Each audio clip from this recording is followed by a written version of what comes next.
Somos Iglesia. La Iglesia es el nuevo pueblo de Dios, llamado a ser la luz del mundo y la sal de la tierra. En los vibrantes y vertiginosos tiempos de cambio que vivimos, los bautizados somos los testigos de la vida nueva, de justicia, de unidad y de paz que Cristo nos propone, por la fuerza de la fe luminosa, la esperanza inquebrantable y la caridad ardiente. La Iglesia Católica, cuerpo vivo de Cristo, nos señala la única opción por la verdad y nos presenta el ideal existencial más alto, Jesucristo, modelo de verdadera humanidad y camino seguro de salvación y de vida eterna. Tú eres Pedro, y sobre esta piedra edificaré mi iglesia, y el poder del mal no triunfará sobre ella. Somos Iglesia.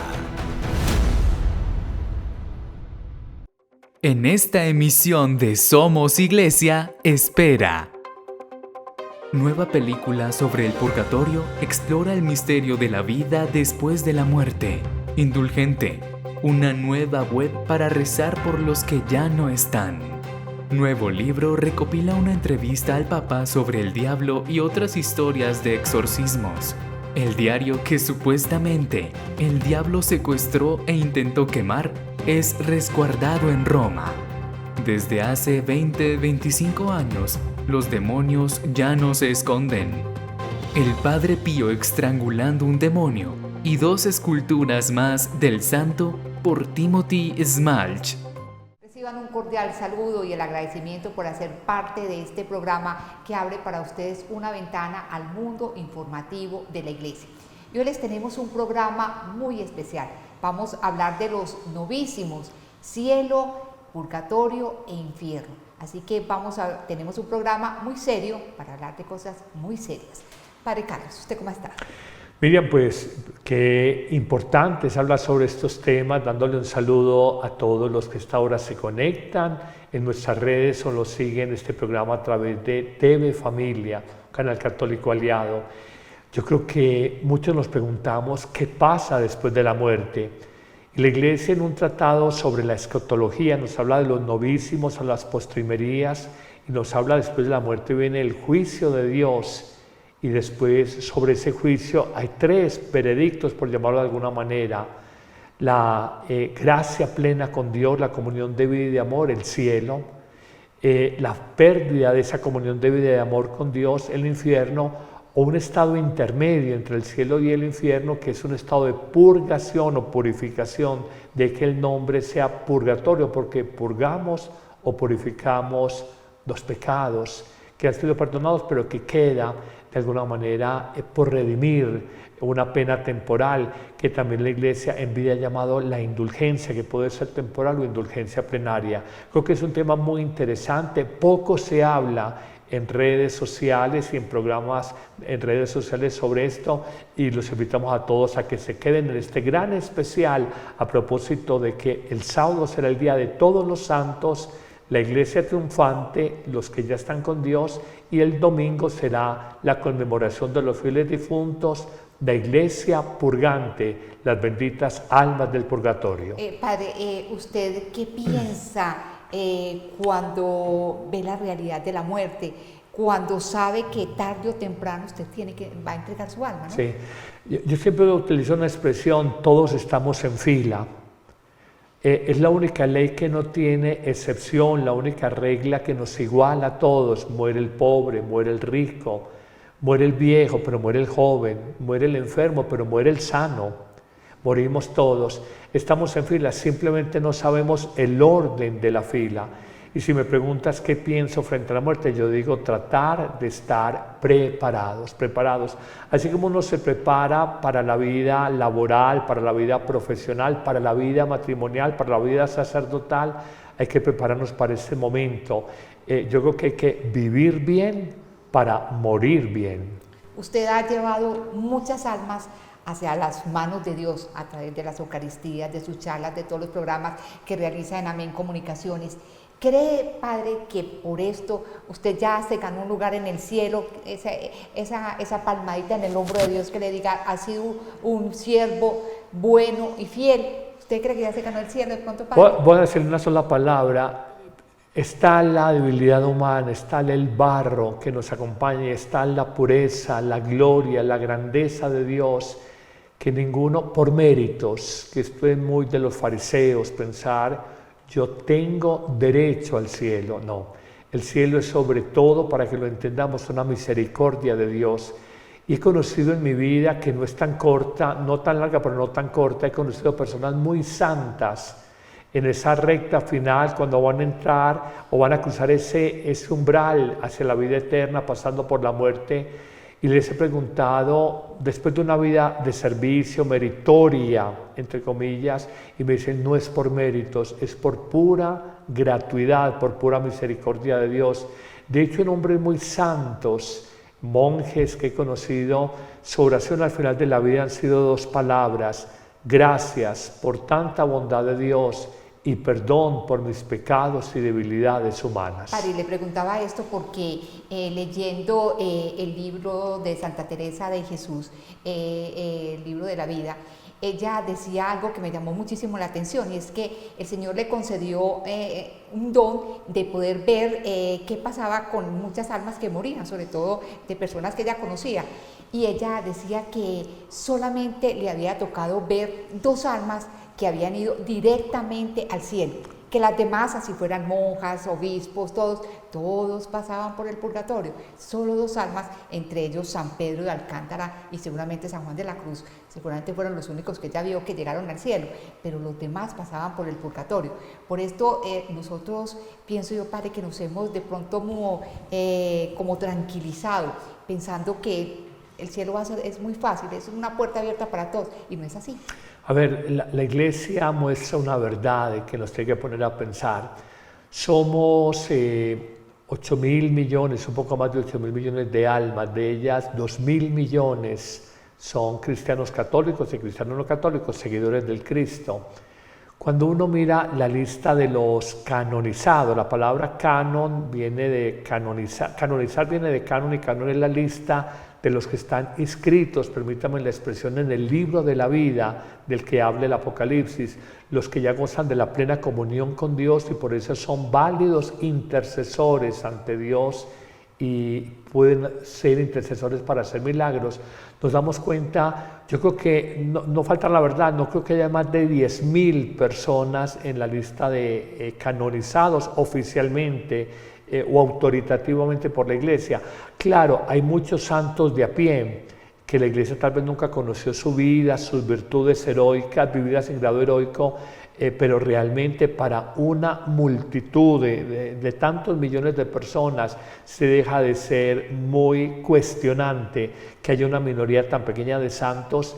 Y en el fondo pienso que la mayoría iremos al purgatorio, y personas que respondieron de manera excepcional, de manera extraordinaria al llamado de Dios, tal vez no tenían cualidades extraordinarias de la Madre Teresa de Calcuta, que para nosotros es un paradigma de santidad, un ícono de la caridad en el mundo, quienes la conocieron en juventud, como la hermana de la comunidad de las hermanas de Loreto, antes de fundar su comunidad de las hijas de la caridad. Dicen que era una monja frágil, enfermiza, y la veían muy discreta. No se imaginarían que por su respuesta extraordinaria, el llamado dentro del llamado que encontró en un tren viajando por la India, iba a una respuesta tan extraordinaria, luego sería Nobel de Paz, y lo que digo, un ícono de la caridad en el mundo.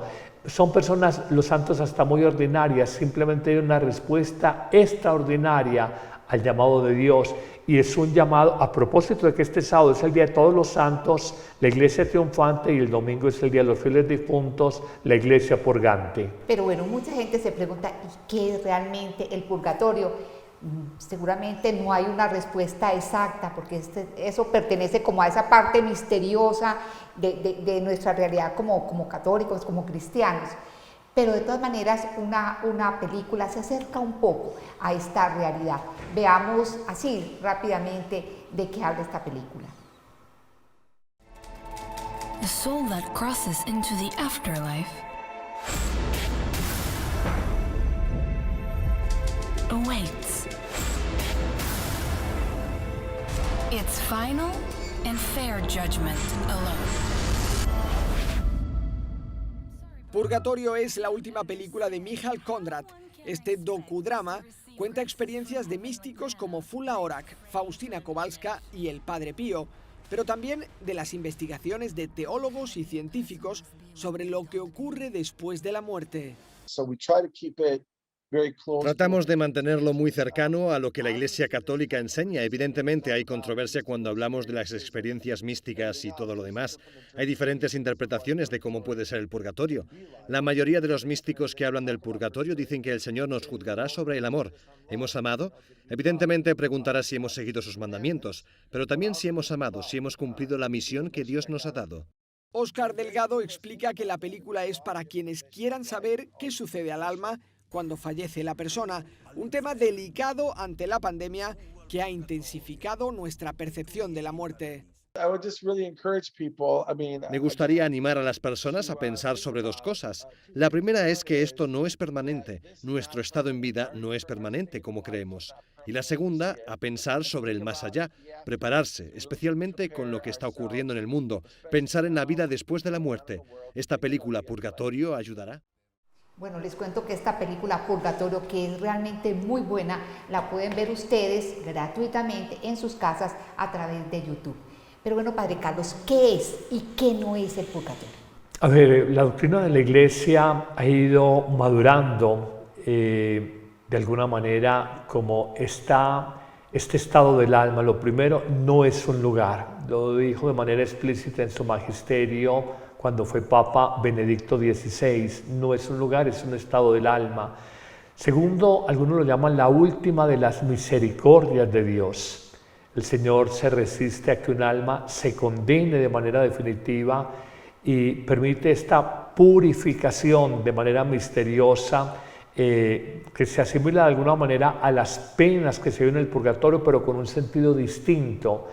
Mientras en el purgatorio, en el infierno, hay un sufrimiento, hay un fuego purificador sin esperanza por la eternidad, la ausencia total de comunión, de amor y de vida con Dios.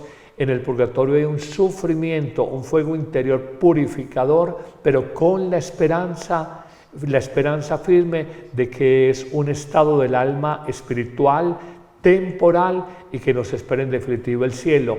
Esto nos muestra algo, cuando hablamos si son muchas las almas, vía directa al cielo, pocos, vía purgatorio, muchos. Y en esto es muy importante este tema, la misericordia de Dios, de la que tanto nos habló y fue profética en su tiempo Sor Faustina Kowalska, que se ha llamado la apóstol de la divina misericordia. Padre, nos presentan el purgatorio muchas veces muy similar realmente al infierno, fuego. Inclusive en esos cuadros de la Santísima Virgen se ve sacando a muchas almas del purgatorio, pero en medio de las llamas, ¿cierto? Pero usted lo decía muy bien, las penas allí se viven de una manera distinta, con esa esperanza de que es pasar al cielo. En el infierno obviamente las almas no tienen esa posibilidad. Pero a ver, ¿qué tan cierto es, Padre? Usted no sé si ha oído de que tienen consuelo, las almitas del purgatorio tienen el consuelo de que son visitados por la Santísima Virgen María, ayuda de los ángeles y demás. ¿Usted qué sabe? Todas nuestras abuelas tenían en la casa un cuadro de la Virgen del Carmen y recordaba una promesa que le hizo a San Simón Stock llamado privilegio sabatino, y es que el sábado siguiente a la muerte, que fue una persona creyente, amorosa y devota de la Virgen Santísima bajo la advocación del Carmen y cargó el escapulario que la Virgen pidió que tuviéramos, será liberada del fuego del purgatorio el sábado siguiente, llamado privilegio sabatino. Por eso en esas imágenes muy antiguas de nuestras abuelas, de nuestras madres, encontramos la Virgen y en medio del fuego las almas del purgatorio esperando, de alguna manera, permítame la expresión, esperando el turno para ser liberadas, para ser sacadas, de manera que la imagen de la Virgen, a partir de revelaciones marianas que la Iglesia desde muchos siglos atrás ha ido acogiendo en la llamada piedad del pueblo de Dios o piedad popular, acoge de que son consoladas, amén, de que nosotros, la Iglesia peregrinante o la iglesia caminante, oramos por la iglesia purgante.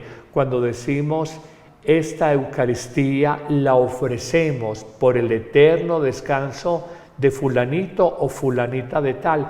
En el fondo es la oración que entra en esa llamada comunión de los santos que hablamos en el credo, entre la iglesia peregrinante que peregrino camina, los que estamos en el mundo, la iglesia purgante, las almas del purgatorio, y la iglesia triunfante, los santos declarados así por el juicio autoritativo de la iglesia. Padre, entonces sí será cierto con lo que usted nos dice, que para las almas del purgatorio las oraciones o las eucaristías que se les ofrecen más bien, son como agua para una persona que está en el desierto. A ver, pero hay que distinguir, una cosa es orar por una persona en vida, por su conversión a Cristo, al Evangelio, y otra es orar por una persona fallecida. Ya no podemos pedir por su conversión porque un muerto ya no se puede convertir. Solo podemos pedir que tenga misericordia de esa alma. Exacto, no, pero para ellas es como darles un alimento en medio del purgatorio. Es un regalo, es un consuelo, es un compartir en esta comunión de los santos que decimos en el credo dominical, todas las gracias y beneficios de nuestra vida y del mérito de la entrega de Jesucristo que se ofrece sacrificialmente en la Eucaristía, ofrendarlo, ofrecerlo por el eterno descanso, el pronto descanso de las almas que están padeciendo en el purgatorio. Padre, ¿qué tan cierto hay que las almas del purgatorio puedan, por decir algo, salir del purgatorio y visitarnos a nosotros?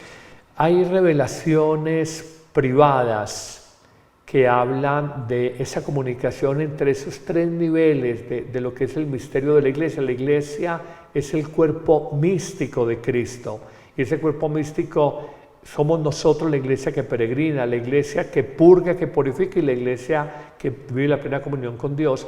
Algunas revelaciones privadas han hablado de esto, pero digamos en la doctrina oficial de la iglesia no es de obligatorio credibilidad asumir que las almas del purgatorio ven aquí a avisarnos, a hablarnos. Ya es más un tema, digamos, de revelación de algunos místicos particulares que han tenido estos mensajes, pero entra más en el orden de la revelación privada que una revelación pública aceptada de manera oficial sobre lo que la iglesia nos dice. Exactamente, Sor Faustina Kowalska cuenta en su biografía que una alma del purgatorio la visitaba y le pedía oración, y así muchos otros santos fueron supuestamente visitados por ánimas o personitas que ya murieron, o sus almas necesitaban oración.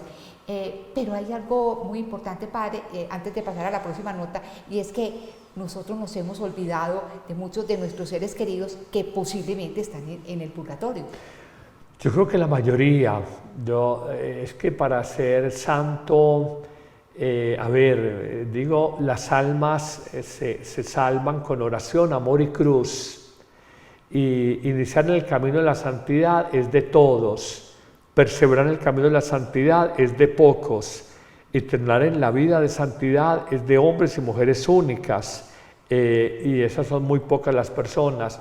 Un matrimonio santo por 5 años, vaya y venga, pero santo por 70 años, uno dice, es otro tema. Un sacerdocio santo por 5 años, vaya y venga, pero santo por 50, 60 años de ministerio, es otro tema. Es la perseverancia. Uno en la vida al Señor le tiene que pedir 3 palabras: fidelidad al llamado, generosidad en la respuesta y perseverancia en el tiempo. Fidelidad, generosidad y perseverancia. Y entender algo, la santidad es sobre todo una gracia de Dios. Hoy está muy de moda el tema del estoicismo. Séneca, varios pensadores griegos, de que es por mérito propio. Y esto es una idea ajena y extraña al gran cuerpo cristiano y a la idea del dogma cristiano por 2000 años. Es la gracia de Dios la que actúa en nosotros y la que nos da esa hambre para buscar del Señor. Bueno, el caso es que para mí es doloroso que haya muchas almas en el purgatorio que no reciben oración de sus seres queridos, que fueron realmente olvidados. Es decir, que en la mente de quienes estamos acá en la tierra ya no existen, nos sacamos, como decimos nosotros, realmente del mapa. Por eso hay una web que nos invita a rezar o un programa especial que nos invita a rezar por las almas del purgatorio. La página web indulgente.org pretende ayudar a todos aquellos que han perdido a un ser querido. Esta mujer, por ejemplo, vio cómo su vida se desmoronaba cuando falleció su marido hace 5 años. De que no sentía nada, que me sentía abandonada, que me sentí muy seca espiritualmente. Y una noche, de repente despierto, abro los ojos y veo una luz gigante que viene hacia mí, pero gigante, y en esa luz estaba la cara de mi marido y me decía: gordita, estoy contigo, estoy contigo, estoy contigo, 3 veces. Con testimonios como este, Indulgente puede ayudar a los que no encuentran consuelo. Presenta situaciones donde se expresan sentimientos o sensaciones similares, todo para asegurar que la muerte no tiene la última palabra. Madres, padres que pierden hijos. Yo pienso que es lo peor. Un padre que pierde un hijo, una madre que pierde un hijo. Sin embargo, a través de la fe, a través de la oración, hay también una cierta comunicación, obvio es lo que nos dice la fe. Es la comunicación de los santos. Ellos están aquí, en otro estado, pero están aquí. Indulgente también ofrece documentos sobre la doctrina y tradición de la Iglesia respecto a la muerte. La Iglesia Católica dedica el mes de noviembre a rezar por las almas del purgatorio. Indulgente informa sobre cuándo y cómo pueden obtener indulgencias que ayuden a las almas a ir al cielo. Muy interesante esta aplicación Indulgente. Padre Carlos, ¿qué dice la Iglesia sobre cómo debemos honrar a todos esos seres que ya no están con nosotros, que fallecieron? A ver, desde el punto de vista humano, yo creo que el mayor homenaje a una mamá, una buena mamá, a un papá, un buen papá, a un buen abuelo o abuela, es imitar su ejemplo. Cuando yo celebro una misa exequial de una persona que sé que fue un gran ser humano, una gran madre, una gran mujer, yo simplemente lamento qué pesar que estos seres humanos maravillosos se vayan yendo y que de pronto su recuerdo se vaya diluyendo y las nuevas generaciones, hijos o nietos, de pronto no recojan todo ese legado de amor, de servicio, de piedad, de prudencia, de alegría que tuvieron los seres queridos, porque siento que son personas muy grandes y como decía en su momento el Papa Francisco, que los jóvenes aprendan de la sabiduría de los viejos. Entonces lo primero desde el punto de vista humano, imitar el ejemplo de aquellos que han partido, y desde el punto de vista de la fe, agradecidos, orar por ellos. En la plegaria eucarística, cualquiera de ellas que rezamos o celebramos los sacerdotes en la Eucaristía, siempre hay un párrafo dedicado a orar por los difuntos. De manera que es un acto de gratitud y siempre en la Eucaristía, donde celebramos y actualizamos el misterio redentor de Cristo en la cruz, estamos orando por los difuntos. En el Rosario, hay ejaculatorias pedidas desde la Virgen de Fátima en 1917, donde oramos: oh mi buen Jesús, perdona nuestros pecados, líbranos del fuego del infierno, lleva todas las almas al cielo, especialmente aquellas más necesitadas de tu infinita misericordia. Estamos orando por los fieles difuntos. En el Rosario también, al final, en el Padre Nuestro, podemos orar por la Iglesia, pero podemos orar por los difuntos. Están las novenas de difuntos, que son dedicadas exclusivamente a la muerte de una persona, a orar por ellas. Entonces, sea en la Eucaristía, sea en devociones como el Rosario, devociones populares como el Rosario, las novenas, agradecidos, oramos por ellos y por su eterno descanso.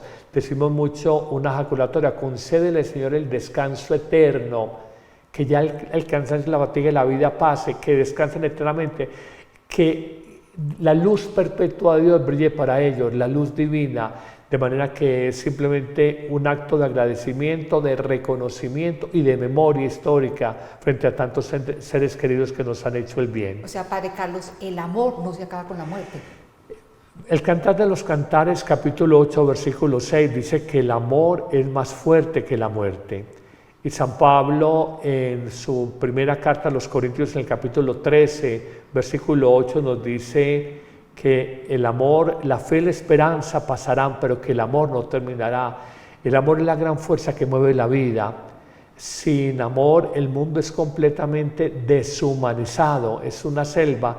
Y cuando vemos que crece este egoísmo, esta indiferencia, esta indolencia, en el fondo es porque los niveles de amor en los corazones de millones de personas han bajado.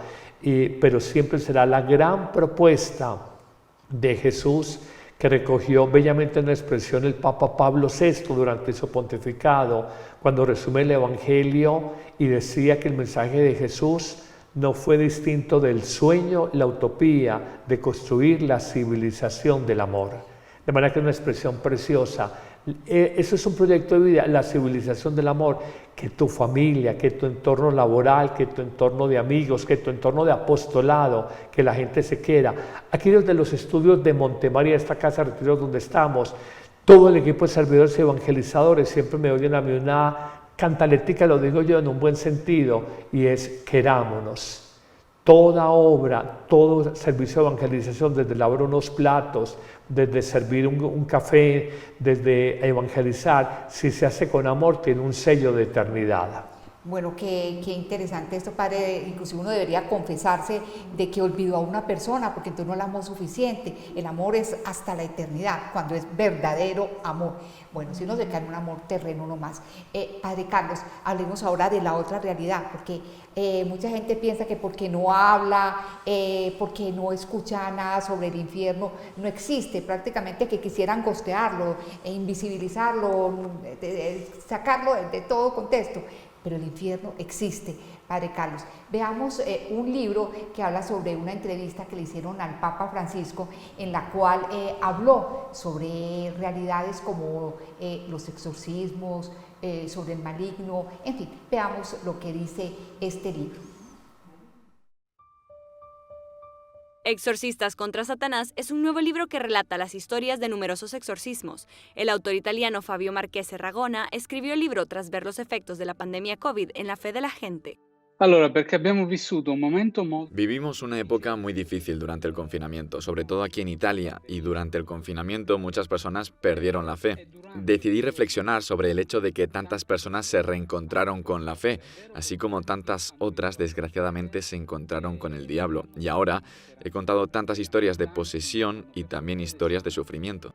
El libro también incluye una entrevista con el Papa Francisco, en la que habla de su experiencia con los exorcismos y el diablo. Ragona dice que el Papa advirtió que el diablo intenta atacar a todo el mundo y crear divisiones, incluso dentro de la Iglesia. Dijo que el diablo ataca a todos, el diablo ataca específicamente a los que están en la cima de la jerarquía de la Iglesia, así que incluso el Papa se enfrenta a sus ataques. Yo también he sido atacado por el diablo, Jesús también fue tentado por el diablo, ¿verdad? Es muy doloroso, dijo, pero con la oración huye. Pero Ragona explica que su libro no pretende ser desesperanzador ni pesimista. Dice que quiere dar esperanza a la gente y alertar a todos de estar preparados contra los ataques del diablo. Por suerte, todas las historias del libro terminan siempre con la victoria del bien sobre el mal, esto es seguro. Son historias que sirven para abrir los ojos de la gente y para decir, ten cuidado, no acudas a los magos, no vayas a tarotistas, no hagas sesiones de espiritismo. Ragona asegura que era importante escribir un libro que pudiera ayudar a la gente a evitar las actividades que conducen a la posesión demoníaca, pero también quiere dar a los lectores la esperanza de que el mal no tiene la última palabra. Padre, el infierno, al igual que el purgatorio, no es un lugar, es un estado, ¿cierto? Pero ¿qué más dice la Iglesia sobre esta realidad? Hay una palabra clave, Miriam, y de pronto no la entendemos. Cuando alguien dice, si Dios es bueno, si Dios es justo, ¿por qué se condenan eternamente almas de miles, millones de personas? Y hay que dar una respuesta contundente. Dios quiere la salvación para todos. Es el ser humano el que voluntaria y libremente se autoexcluye de la salvación, porque se rebela contra Dios, se niega a su misericordia, a su amor, en un acto de rebeldía, de soberbia.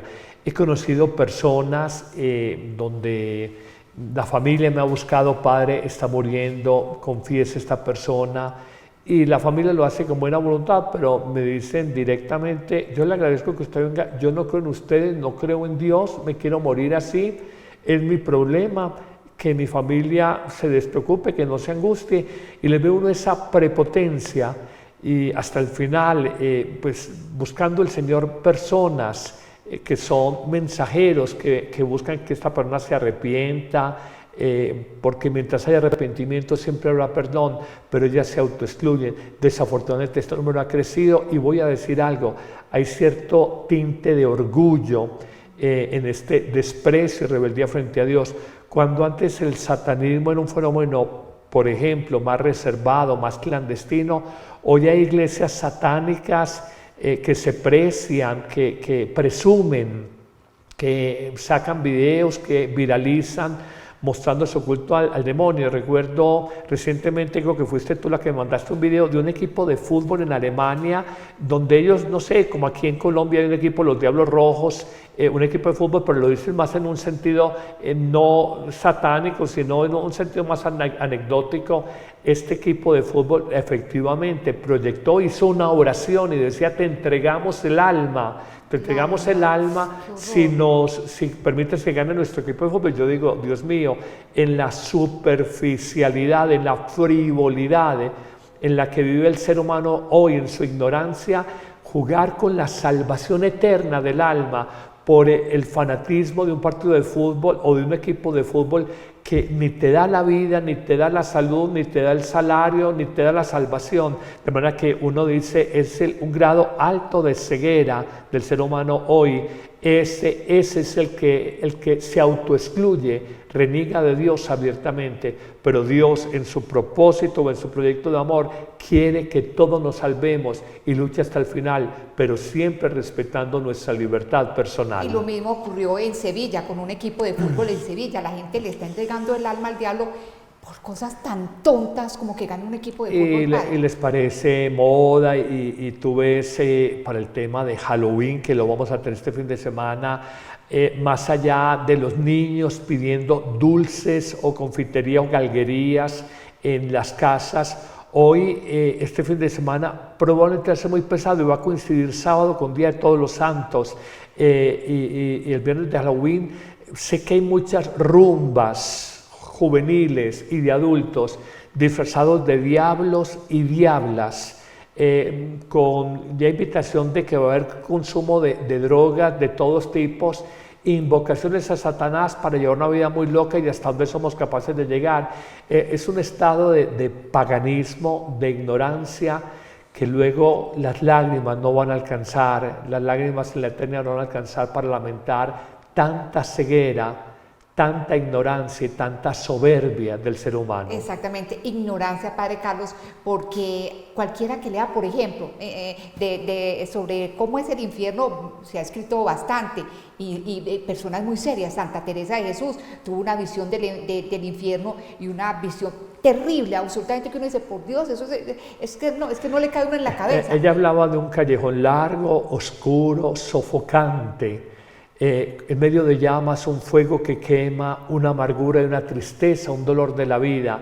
De manera que los místicos que tienen experiencias altísimas, digamos, de la experiencia de Dios, desde su sensibilidad y su psicología personal, pero son aproximaciones, atisbos, arañazos de lo que es el misterio del infierno y que hoy el ser humano no cree. Recordando una frase famosa de Pablo VI, cuando vio muchas deserciones de sacerdotes después de la celebración del Concilio Ecuménico Vaticano II, en los años 60 y sobre todo en los 70, y él decía, esto es una acción del demonio, y afirmaba Pablo VI, que un Papa Santo decía, el mayor triunfo del demonio en el siglo XX fue haberle hecho creer al hombre que el demonio no existe. Así es, Padre Carlos. El caso es que es una realidad bien difícil la del infierno, y la han vivido particularmente algunos santos, es decir, que han tenido cierto acercamiento a lo que es el mal, y concretamente estamos hablando de Santa Gema Galgani. Pues bien, relacionada a esta santa hay un libro que muestra cómo la presencia del mal, del maligno, es real. Veamos esta nota. La Basílica de San Juan y San Pablo en Roma es custodiada por los padres pasionistas, quienes se han encargado de unir años de historia y testimonio en esta enorme lipsanoteca, un lugar para resguardar reliquias. En este gran salón resguardamos reliquias, principalmente de santos pasionistas. Se trata de fragmentos ex corpore, ex ossibus o ex capelis, y así sucesivamente, de santos y beatos. Entre ellas se encuentra esta reliquia del beato Eugenio Bolchilkov, un obispo búlgaro encarcelado tras un falso juicio y luego asesinado por comunistas.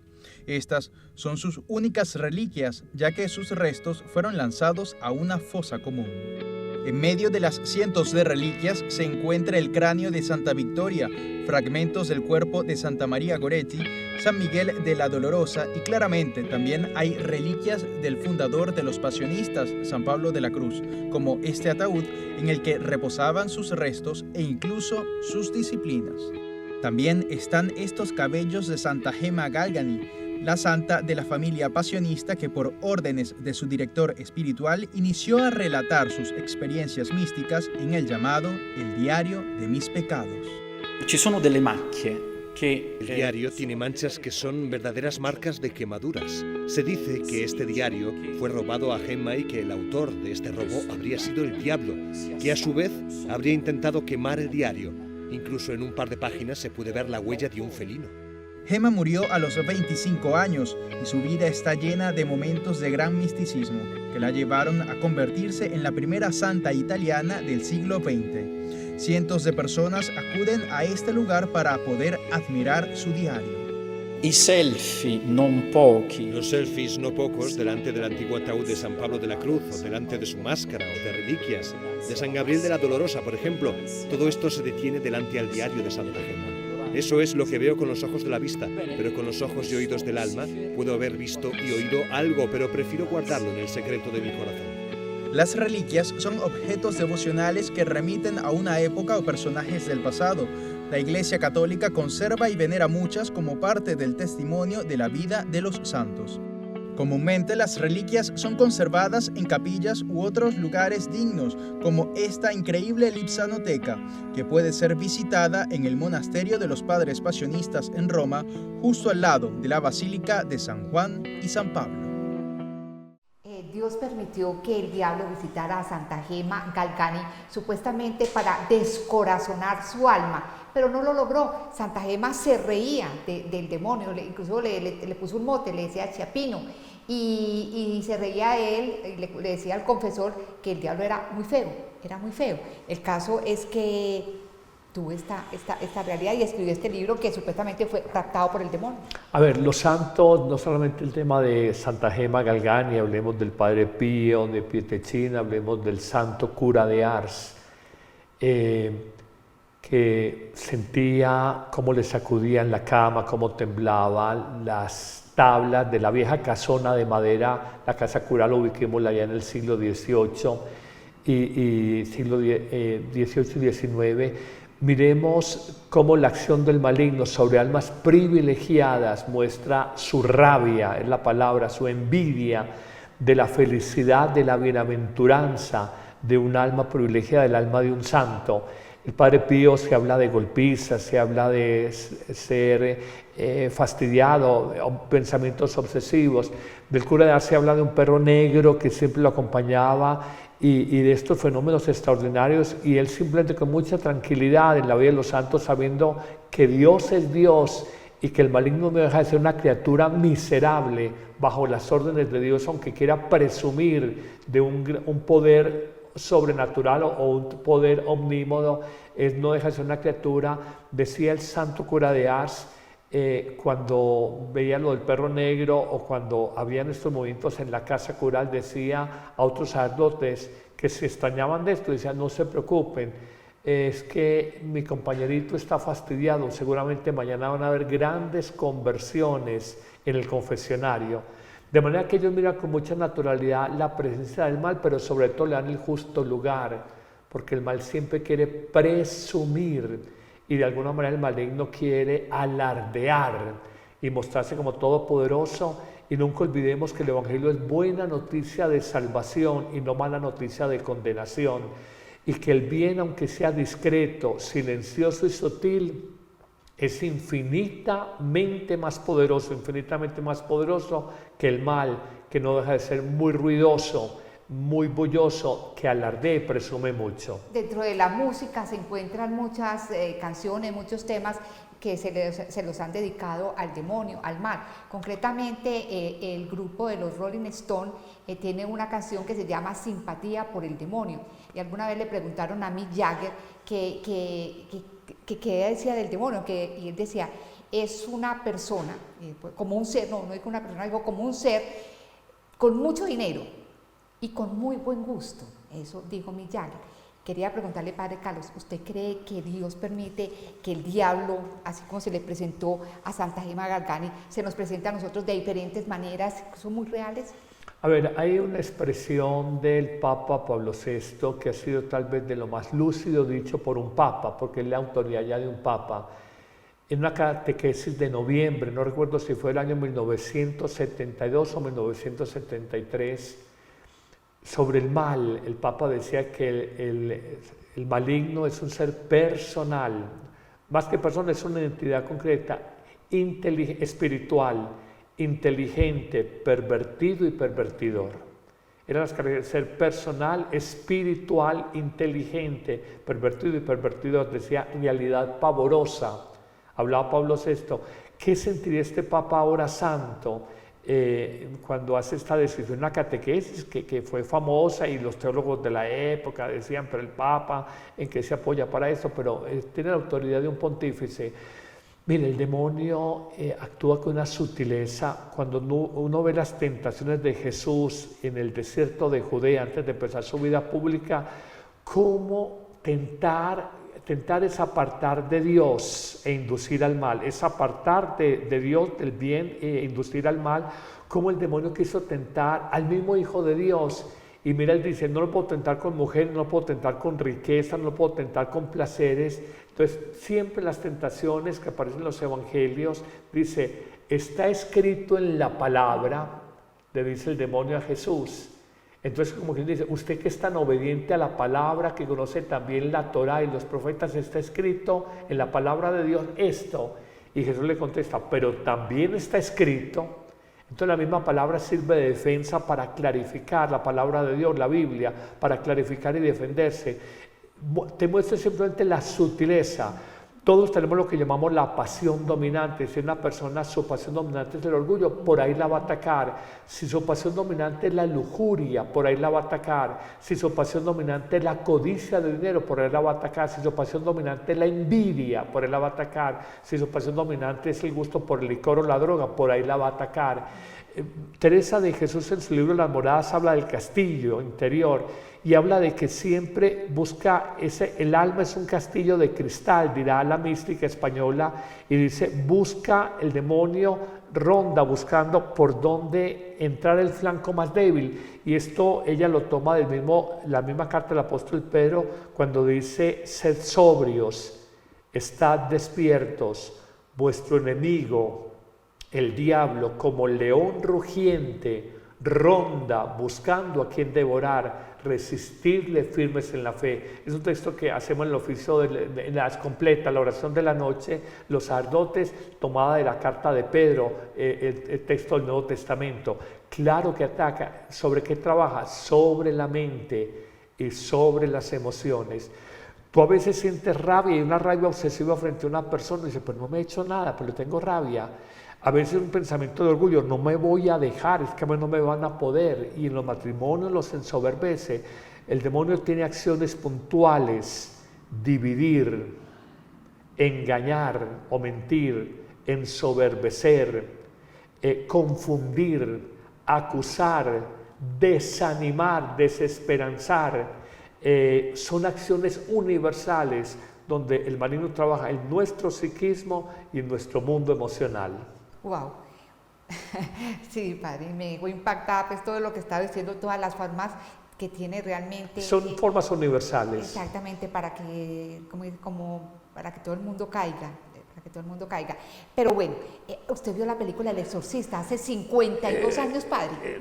La vi, pero no quedé con ganas de volverla a ver porque es que me estresaba y yo soy malo para películas de terror. Hay gente que le encanta, yo me estreso. Yo me meto en el cuento, me meto en la película, después yo en la butaca de cine, yo estaba ya muy pelado y dije, no, yo soy bobo pagando plata por venir aquí a estresarme sin necesidad, no la terminé de ver. Yo realmente nunca la he visto a pedacitos, pero nunca la he visto completa. El caso es que esta película acerca mucho a la forma en que el mal ataca a una persona. Veamos lo que nos muestra esta nota sobre esa realidad. Con el estreno de la película El Exorcista en 1973, se despertó un boom de los exorcismos y las posesiones demoníacas, convirtiéndose en elementos básicos del cine de terror. Desde efectos especiales hasta historias reales, este tema cautivó a Hollywood y al mundo entero. Sin embargo, para el padre Robert Cruz, de la Asociación Internacional de Exorcistas, los exorcismos no son solo un recurso argumental de la última adaptación de las novelas de Stephen King. Son un arma poderosa en la batalla entre el bien y el mal. El exorcismo aparece cuando la Iglesia pide con autoridad, en nombre de nuestro Señor Jesucristo, que se ayude a aquellos que están más oprimidos o atormentados a defenderse de la obra de los enemigos y a ser liberados del dominio de Satanás y los espíritus malignos. Al padre Cruz, que originalmente se dedicaba al ministerio de la sanación, el obispo de su diócesis le pidió que se uniera a esta asociación para ayudar a combatir el aumento de la actividad demoníaca en todo el mundo. Cuando comencé a trabajar en la asociación, cuando asistí a las conferencias, todos nos dimos cuenta de que durante los últimos 20 o 25 años los demonios ya no se escondían. Ahora son más atrevidos a la hora de tentar y provocar el caos. ¿Por qué?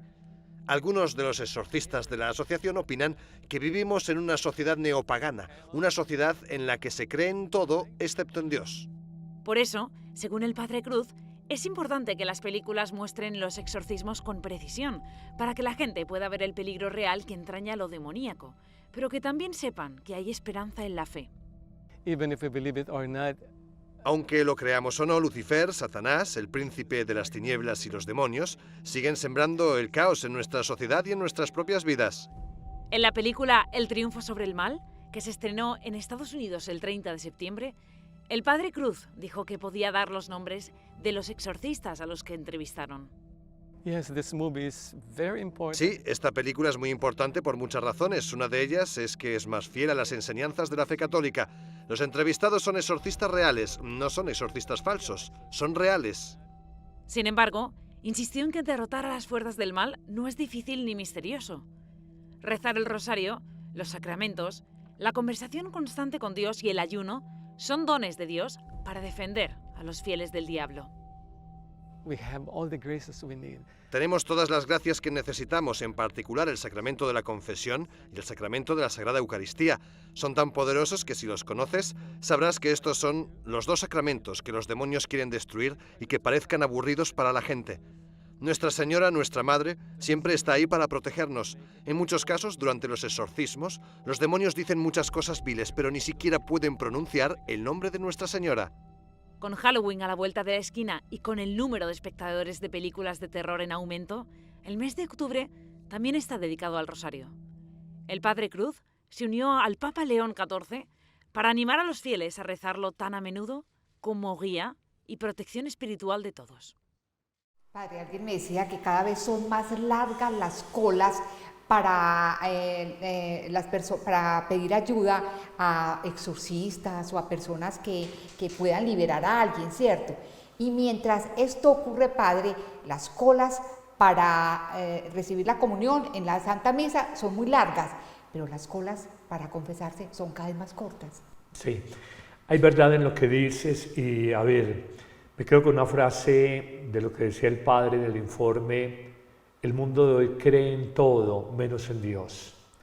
Te llega un esotérico, te llega una bruja, te llega un coach que están de moda, te llega un yogi con la espiritualidad de la India, a todo le das credibilidad, pero al Dios de la Biblia, al Dios de Jesucristo, al Dios Padre amoroso, hoy nos parece que eso no. Es un pensamiento cultural completamente errado, enceguecido, y que ha llevado a que mucha gente se aleje de la fe.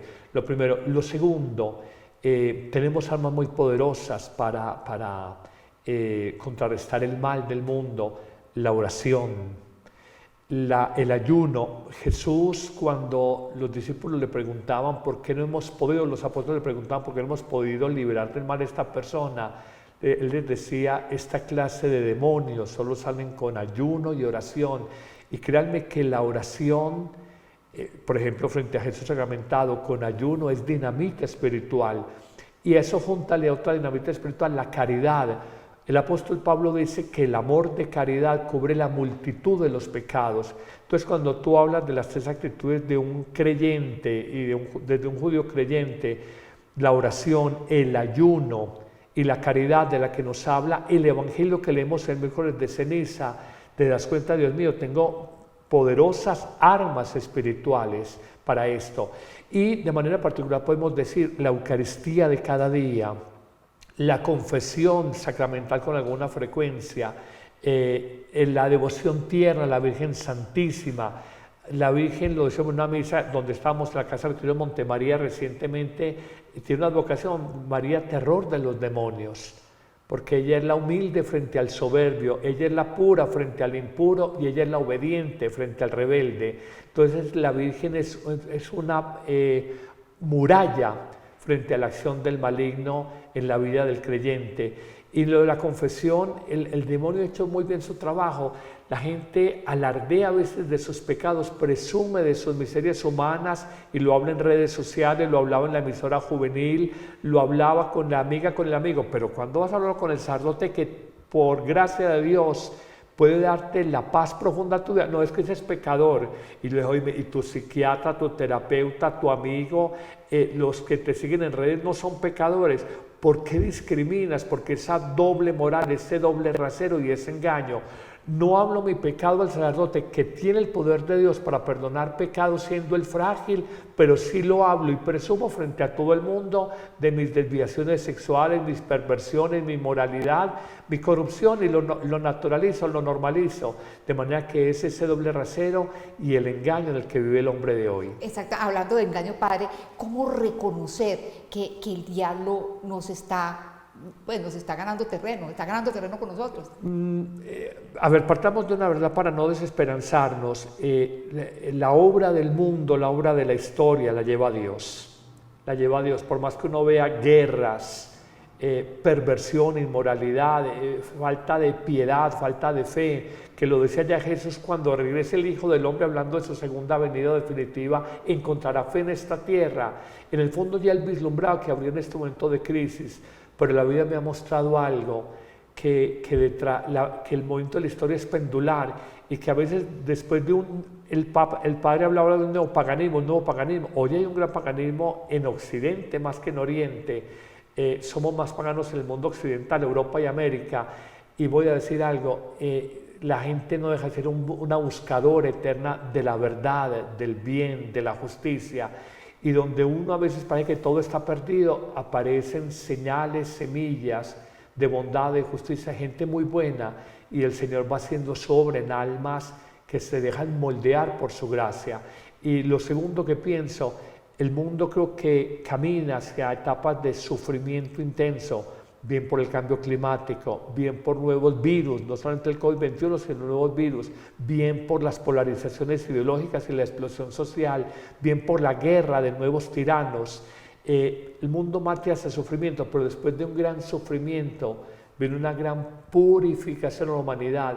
Vino un estallido espiritual después de las guerras mundiales del siglo XX, vino una efervescencia de movimientos apostólicos, pero fue la purificación con ocasión del dolor de 2 guerras mundiales. Pero le preguntaba, por ejemplo, que una persona sienta cuando pierde la paz, cuando pierde la alegría, pues todas esas son manifestaciones de que debe preocuparse, de que su espíritu está en peligro. San Ignacio, que es un maestro en el discernimiento de espíritus, habla del buen espíritu, el de Dios, habla el del mal espíritu, el del maligno, y en la mitad del espíritu humano, que a veces obra según el espíritu de Dios, a veces obra según el espíritu del maligno, y es de alguna manera ambivalente.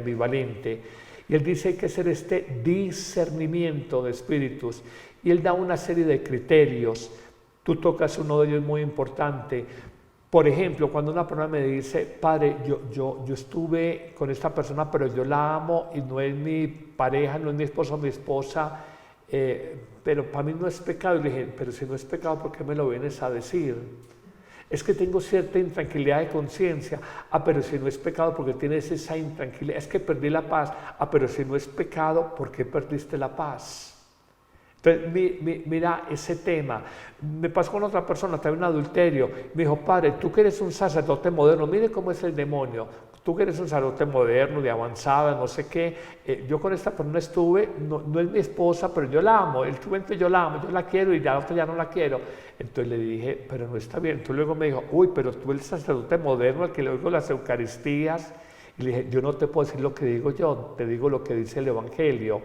Pero en el fondo quieren que la Iglesia le legitime todo este movimiento cultural y esta presión política, sobre todo de organismos como Naciones Unidas y todos los adláteres que tiene presionando a la Iglesia, presionando al Vaticano, las conferencias episcopales del mundo, es que la Iglesia, que es un legitimador moral universal, la Iglesia es un legitimador moral universal, legitime las perversiones humanas, digan, esto es normal. Y si no lo hacen, presión sobre la Iglesia, ustedes tienen pecado, ustedes se han equivocado. Y la Iglesia le quiere decir, sí, nos hemos equivocado. Y precisamente porque nos hemos equivocado, esto que estás haciendo no es moral, no está bien en el proyecto y en el plan de Dios. Por Dios. Bueno, Padre Carlos, hablábamos ahora de que muchos santos han tenido la presencia o han tenido más conocimiento de cómo obra el maligno. Uno de ellos, decía el Padre Carlos, el Padre Pío. Pues bien, conozcamos una estatua que presenta precisamente al Padre Pío poniéndole el pie a un demonio. El Padre Pío es el santo favorito de Timothy Schmalz. En un momento de su vida le rezó mucho por la salud de su familia y ya hizo esculturas sobre él en Irlanda, Tanzania o la Catedral de San Patricio en Nueva York. Por los 20 años de la canonización del santo, el autor de Angel Unawares o Homeless Jesus hizo 3 esculturas del Padre Pío para su santuario en San Giovanni Rotondo. La primera muestra al capuchino luchando contra el diablo. Cristalizar ese momento donde está luchando contra el mal, está peleando con demonios y poniéndolos a la vista para que uno pueda ver con sus ojos el momento dramático donde el Padre Pío está luchando con un demonio y ganando. Así que tengo una escultura del Padre Pío estrangulando un demonio y listo para quitarle la vida de un puñetazo. Timothy Schmalz considera importante poder hablar del diablo sin tapujos para combatirlo. Dice que para que el mal no se salga con la suya, es crucial que no pase desapercibido. Raramente tenemos representaciones del mal hoy en nuestra cultura. En la Edad Media había montones de representaciones de Satán y demonios, pero ¿a dónde han ido? Otra de las esculturas del canadiense muestra al Padre Pío rezando acompañado por la Virgen. Le rodea un ribete muy similar al lazo de la lucha contra el cáncer. Quiere que sirva a todos los que rezan por alguien con la enfermedad. Cuando rezo soy muy físico en mi forma de pensar y es por eso que en cierto sentido hago esculturas, y tener una escultura que es bonita, increíble, de mi santo favorito rezando con sus manos, uno puede agarrar esas manos mientras reza y tener una conexión física. Es en cierto sentido como un rosario. Claro que puedes rezar un rosario sin las cuentas, pero ¿acaso no son un extra? La última escultura es del Padre Pío con San Miguel, luchando juntos contra demonios. Las estatuas fueron bendecidas en su inauguración por el cardenal estadounidense Sean Patrick O'Malley. ¿Puede Dios, por vía de excepción, liberar a una persona del infierno? Una persona ya condenada. Te respondo con una parábola evangélica dicha por Jesús. Muere el rico que la tradición, no el evangelio, llama Epulón. Muere el mendigo llagado, que los perros le lamían las llagas, Lázaro. Nos dice la parábola evangélica que Lázaro va al seno de Abraham. En la concepción judía, Abraham y Jacob estaban ya en la gloria de Dios. Y nos dice que el rico llega a un lugar de tormentos y de sufrimiento. Y empieza un diálogo metafórico, imaginario, y le dice el rico a padre Abraham, allá veo a Lázaro, yo aquí me estoy quemando de sed y en el fuego, dile que moje su dedo en agua y que humedezca mis labios. Y le dice, entre nosotros y ustedes hay una barrera infranqueable. Ni Lázaro puede bajar donde tú estás, ni tú puedes subir donde Lázaro está. Esa imagen evangélica a mí me ha cuestionado mucho y me muestra que el purgatorio es la última, de verdad, la última misericordia de Dios, pero en el infierno ya hay un juicio de condenación eterna con toda la gravedad y toda la fuerza. Lo digo muy a propósito porque hasta hace 50 años todo lo que hablábamos era la justicia de Dios, el Dios justiciero, y después del concilio empezamos a hablar del Dios misericordioso, y la gente hoy en una presunción de su bondad dice: Dios es tan misericordioso que yo puedo hacer y deshacer, puedo sinvergüenciar en mi vida, desorganizarme, vivir la vida loca. Como Él es misericordioso, Él me va a perdonar. Y hay que decir, Dios es misericordia, pero también es justicia. Y esta parábola nos muestra algo. Cuando ya hay un veredicto de condenación, de privación eterna de la comunión de amor y de vida con Dios, es definitivo. Y esa parábola nos la muestra. Epulón, que banqueteaba espléndidamente, nos dice el texto evangélico, le pidió hasta el final a Abraham, dice: dile a Lázaro que vaya donde mi papá y mis 5 hermanos, a que les cuente que hay este lugar de tormento, que sí existe este lugar de tormento, lo hemos llamado el infierno. Y le dice: ahí tienen la ley de Moisés y los profetas. Dice: no, si va Lázaro y lo ven que está allá, les van a creer. Dijo: no le van a creer ni aunque un muerto resucite. Y es un doble juego. Habla de Lázaro resucitado, pero habla de la resurrección de Cristo. Ni a Cristo resucitado lo van a creer cuando uno está enceguecido en su soberbia, en su autosuficiencia, en la prepotencia de la vida. Uno se niega a Dios porque uno se vuelve Dios de sí mismo. Hoy hay un autoendiosamiento del ser humano, y el autoendiosamiento llega a la negación fundamental, la negación esencial del verdadero Dios. Padre Carlos, a mí me gustaría preguntarle a los televidentes lo siguiente: ¿por qué oran ustedes en las noches o a lo largo del día o en la Eucaristía? Porque uno ve que hay muchas mamás, uno mismo, que ora porque el hijo se gradúe bien, porque la hija se case bien, porque alguien se sane, se mejore. ¿Y cuántas personas oran para que ninguno de sus seres queridos pierda el alma? Así es. Nosotros somos muy cortoplacistas. Trabajamos mucho por la jubilación temporal, la pensión temporal, pero no por la pensión eterna.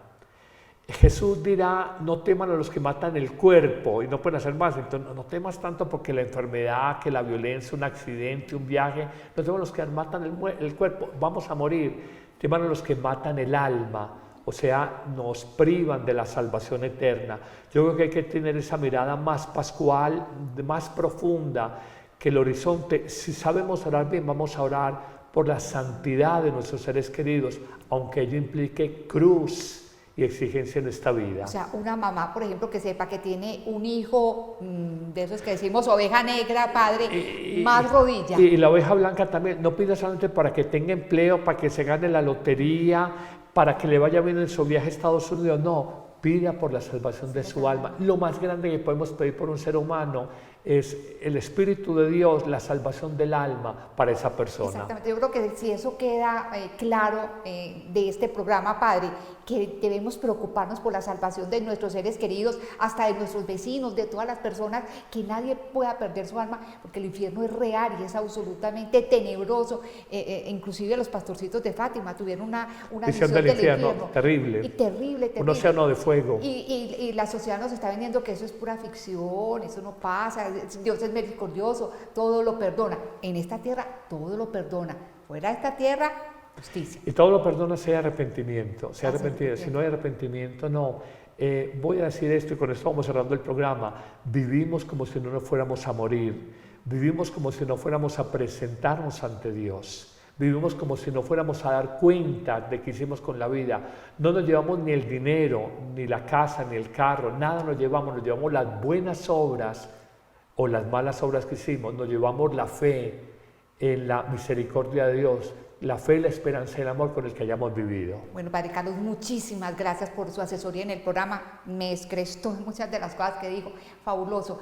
Y a todos ustedes que nos han acompañado, también muchas gracias. A todo el equipo de Amén Comunicaciones que hace posible este programa, a Ron Reports con sus excelentes notas y a Adrián Maduro en el Control Master. Que tengan un resto de día muy feliz. Feliz Día de Todos los Santos, 1 de noviembre, y oremos por los difuntos el 2 de noviembre.